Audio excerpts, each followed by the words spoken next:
নমস্কার, আমি শুভেন্দু। পুরনো পেনশন স্কিম বা ওল্ড পেনশন সিস্টেম নিয়ে যারা কেন্দ্রীয় সরকারের সিদ্ধান্তের অপেক্ষায় রয়েছেন তাদের জন্য আজকের খবরটি অত্যন্ত গুরুত্বপূর্ণ। গতকাল 10ই আগস্ট 2026 লোকসভায় একটি প্রশ্নের লিখিত উত্তরে কেন্দ্রের অর্থ মন্ত্রক ওপিএস অর্থাৎ ওল্ড পেনশন সিস্টেম নিয়ে তাদের অবস্থান স্পষ্ট করেছে। চলুন পুরো বিষয়টি সহজ ভাষায় জেনে নেওয়া যাক। লোকসভায় সাংসদ ডক্টর ইন্দ্রা হাং সুব্বা জানতে চেয়েছিলেন যে কেন্দ্রীয় সরকার কি আবার ওল্ড পেনশন স্কিম বা ওপিএস চালু করার কথা ভাবছে। যদি ভাবছে তাহলে কবে থেকে চালু হবে, আর যে রাজ্যগুলি এনপিএস থেকে ওপিএসে ফিরে গেছে তাদের জমা থাকা পেনশন ফান্ডের কি হবে। এর উত্তরে অর্থ প্রতিমন্ত্রী পঙ্কজ চৌধুরী জানিয়েছেন, বর্তমানে কেন্দ্রীয় সরকারের ওপিএস পুনর্বহাল করার কোনো প্রস্তাব বিবেচনাধীন নেই। এর কারণ হিসাবে বলা হয়েছে, ওপিএস চালু করলে সরকারের কোষাগারের উপর অস্থিতিশীল আর্থিক দায় তৈরি হতে পারে। অর্থাৎ এই মুহূর্তে কেন্দ্রীয় সরকারি কর্মীদের জন্য এনপিএস ন্যাশনাল পেনশন সিস্টেম থেকে ওল্ড পেনশন সিস্টেমে ফিরে যাওয়ার কোনো কেন্দ্রীয় পরিকল্পনা নেই। তবে এখানে রয়েছে আরও একটা গুরুত্বপূর্ণ তথ্য। সরকার জানিয়েছে রাজস্থান, ছত্তিশগড়, ঝাড়খণ্ড, পাঞ্জাব এবং হিমাচল প্রদেশ এই 5টি রাজ্যে এনপিএস থেকে ওপিএসে ফিরে যাওয়ার বিষয়ে কেন্দ্র বা পিএফআরডিএ অর্থাৎ pension fund regulatory and development অথরিটিকে জানিয়েছে।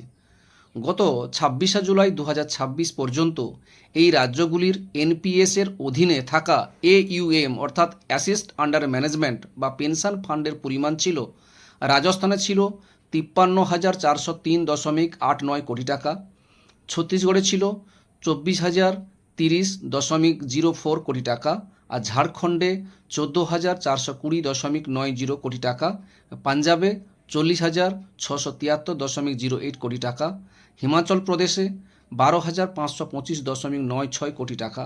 অর্থাৎ এই 5টি রাজ্যের ক্ষেত্রে বিপুল পরিমাণ অর্থ এনপিএসের অধীনে রয়েছে। এখন প্রশ্ন হচ্ছে, এই টাকা কি রাজ্যগুলোকে ফেরত দেওয়া হবে? এখানে কেন্দ্রের উত্তরটি অত্যন্ত গুরুত্বপূর্ণ। সরকার বলছে পিএফআরডিএ অ্যাক্ট 2013 এবং সংশ্লিষ্ট এনপিএস রেগুলেশন অনুযায়ী বর্তমানে এমন কোনো ব্যবস্থা নেই যার মাধ্যমে এনপিএসের জমা থাকা অ্যাকুমুলেটেড কর্পাস অর্থাৎ সরকারি ও কর্মচারীর অবদান এবং তার উপর অর্জিত অর্থ ফেরত দিয়ে রাজ্য সরকারের কাছে জমা করা যায়।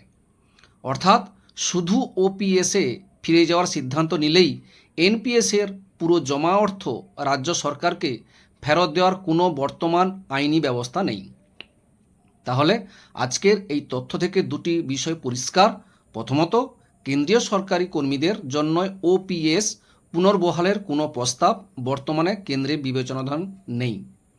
দ্বিতীয়ত, যেসব রাজ্য এনপিএস থেকে ওপিএসে ফিরে যাওয়ার সিদ্ধান্ত নিয়েছে তাদের এনপিএসের জমা টাকা ফেরত দেওয়ার ক্ষেত্রেও বর্তমান পিএফআরডিএ আইনে নির্দিষ্ট ব্যবস্থা নেই।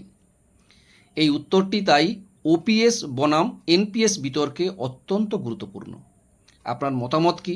কেন্দ্র কি ওপিএস পুনর্বহাল করা উচিত নাকি এনপিএস অর্থাৎ নতুন পেনশন ব্যবস্থার মধ্যেই পরিবর্তন আনা উচিত?